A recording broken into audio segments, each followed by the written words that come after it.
This is Matthew here. I own Deschutes Clean. It's a house cleaning company that I just started about 3.5 months ago. Anyway, I just had some questions for you for solo operator. Last month I did 2,500 about in revenue, and so my question is I dislike cleaning, and I do have a decent amount of savings saved up before I started this business.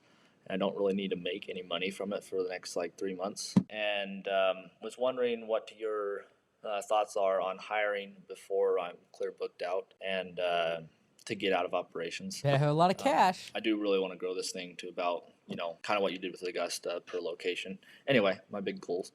But yeah, I have about 20 grand that I can spend on the company, and I don't need a payout anytime soon, really.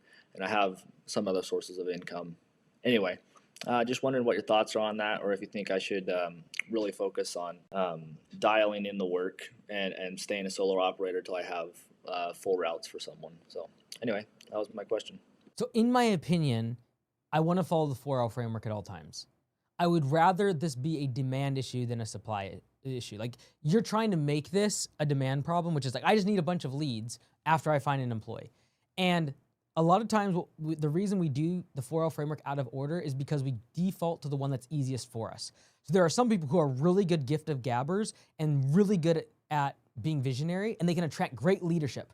And what they do is they go get leaders before they have a bunch of employees. And they have like 2 or 3 management style employees, and they have a team of like 5 people. It's like, no, you don't need leadership. You need laborers at this point. So when we look at liquidity, when we look at then leads, labor, and leadership, I want to do them in that sequence. And the only reason I would get way ahead of myself is if I have a lot of money. So if you had like a couple $100,000, I'd be like, okay, great. Go get a general manager, i.e. leadership, and then work backwards. They might go hire a couple employees, laborers, and then you're gonna go spend $20,000 to $30,000 on marketing and fill up your lead funnel.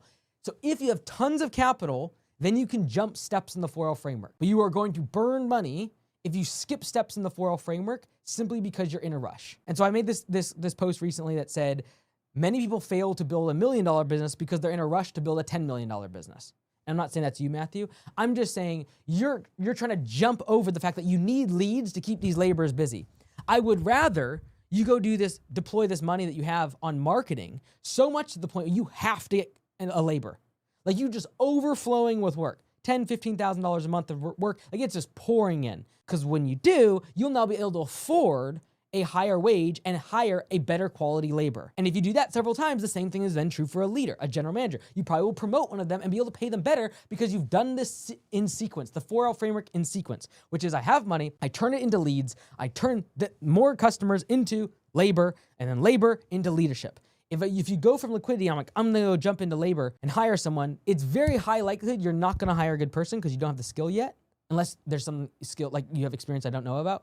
But even still, it's unlikely you're gonna keep them because you're not gonna be able to keep them busy. You have about 20% of their capacity, maybe 25% of their capacity in cleaning to actually fill their schedule. I believe that if you deployed this capital, 20 grand, let's just call it 5 to 10 of that, deployed against marketing, advertising, website, driving leads, and you nailed your sales system, you'd convert leads into customers, and then you'd have a labor constraint. And then you would likely be able to find better laborers because you'd be able to hire them full-time and you'd be able to pay them more. Great question.